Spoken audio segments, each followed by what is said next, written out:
یہ واقعہ شام کے شہر دمشق میں ہوا۔ ایک نوجوان لڑکی روزانہ اکیلی یونیورسٹی جاتی تھی۔ اسی یونیورسٹی میں اس کا والد ایک ڈپارٹمنٹ کا انچارج تھا۔ ایک دن چھٹی کے فوراً بعد اچانک بادل گرجنے لگے، زوردار بارش ہونے لگی۔ ہر کوئی پناہ کی تلاش میں دوڑتا رہا۔ سردی کی شدت بڑھنے لگی۔ آسمان سے گرنے والے اولے لوگوں کے سروں پر برسنے لگے۔ یہ لڑکی بھی یونیورسٹی سے نکلی اور پناہ کی تلاش میں دوڑنے لگی۔ اس کا جسم سردی سے کانپ رہا تھا، لیکن یہ نہیں جانتی تھی اسے پناہ کہاں ملے گی۔ جب بارش تیز ہوئی تو اس نے ایک گھر کا دروازہ کھٹکھٹایا۔ گھر میں موجودہ لڑکا باہر نکلا اور اسے اندر لے آیا اور بارش تھمنے تک اپنے گھر میں رہنے کی اجازت دے دی۔ دونوں کا آپس میں تعارف ہوا تو معلوم ہوا کہ لڑکا بھی اسی یونیورسٹی میں پڑھتا ہے جہاں وہ خود زیر تعلیم ہے، اور اسی شہر میں اکیلا رہتا ہے۔ ایک کمرہ، برآمدہ اور باتھ روم اس کا گھر ہے۔ نوجوان نے اسے کمرے میں آرام کرنے کو کہا اور اس کے پاس ہیٹر رکھ دیا اور کہا کمرہ جب گرم ہو جائے تو وہ ہیٹر لے لے گا۔ تھوڑی دیر لڑکی بستر پر بیٹھی کانپتی رہی۔ اچانک اسے نیند آ گئی تو یہ بستر پر گر گئی۔ نوجوان ہیٹر لینے کمرے میں داخل ہوا تو اسے یہ بستر پر سوئی ہوئی لڑکی جنت کی حوروں کی سردار لگی۔ وہ ہیٹر لیتے ہی فوراً کمرے سے باہر نکل گیا، لیکن شیطان جو کہ اسے گمراہ کرنے کے موقع کی تلاش میں تھا اسے وسوسے دینے لگا۔ اس کے ذہن میں لڑکی کی تصویر خوبصورت بنا کر دکھانے لگا۔ تھوڑی دیر میں لڑکی کی آنکھ کھل گئی تو ہڑبڑا کر اٹھ گئی اور گھبراہٹ کے عالم میں بے تحاشا باہر کی طرف دوڑنے لگی۔ اس نے برآمدے میں اسی نوجوان کو بے ہوش پایا۔ وہ انتہائی گھبراہٹ کے عالم میں گھر کی طرف دوڑنے لگی اور پیچھے مڑ کر بھی نہ دیکھا، یہاں تک کہ اپنے گھر پہنچ کر باپ کی گود میں سر رکھ دیا، جو کہ پوری رات اسے شہر کے ہر کونے میں تلاش کرتا رہا تھا۔ اس نے باپ کو تمام واقعات دیے اور اسے قسم کھا کر کہا، میں نہیں جانتی جس عرصے میں میری آنکھ لگی کیا ہوا، میرے ساتھ کیا کیا گیا، کچھ نہیں پتا۔ اس کا باپ انتہائی غصے کے عالم میں اٹھا اور یونیورسٹی پہنچ گیا اور اسی دن غیر حاضر ہونے والے طلباء کے بارے میں پوچھا تو پتہ لگا کہ ایک لڑکا شہر سے باہر گیا ہے اور ایک بیمار ہسپتال میں داخل ہے۔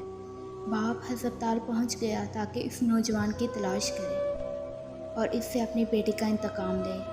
ہسپتال میں اس کی تلاش کے بعد جب اس کے کمرے میں پہنچا تو اسے اس حالت میں پایا۔ اس کی دونوں ہاتھوں کی انگلیاں پٹیوں سے بندھی ہوئی تھی۔ اس نے ڈاکٹر سے اس مریض کے بارے میں پوچھا تو ڈاکٹر نے بتایا جب یہ ہمارے پاس لایا گیا تو اس کے دونوں ہاتھ جلے ہوئے تھے۔ باپ نے نوجوان سے کہا کہ تمہیں اللہ کی قسم ہے، مجھے بتاؤ کہ تمہیں کیا ہوا ہے۔ باپ نے اپنا تعارف نہیں کروایا۔ وہ بولا، ایک لڑکی کل رات بارش سے بچتی ہوئی میرے پاس پناہ لینے کے لیے آئی۔ میں نے اسے اپنے کمرے میں پناہ تو دے دی، لیکن شیطان مجھے اس کے بارے میں پھسلانے لگا تو میں اس کے کمرے میں ہیٹر لینے کے بہانے داخل ہوا۔ وہ سوئی ہوئی لڑکی مجھے جنت کی حور لگی۔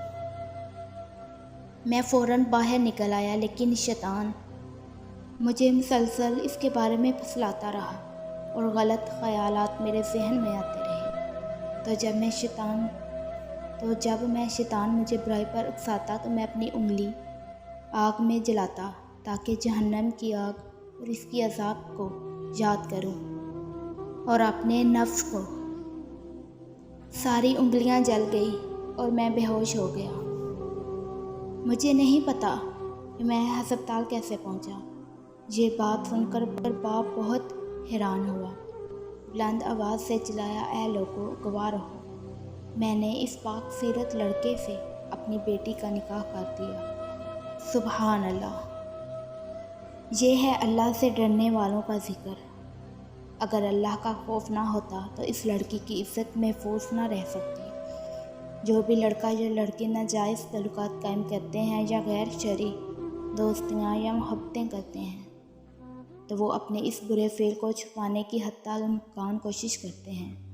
وہ چاہتے ہیں کہ والدین ان کے ان کاموں سے بے خبر رہیں، حالانکہ وہ یہ جانتے ہیں کہ اللہ ان کے ہر فعل سے خبر ہے، پھر بھی ان کے دل میں اللہ کا خوف پیدا نہیں ہوتا۔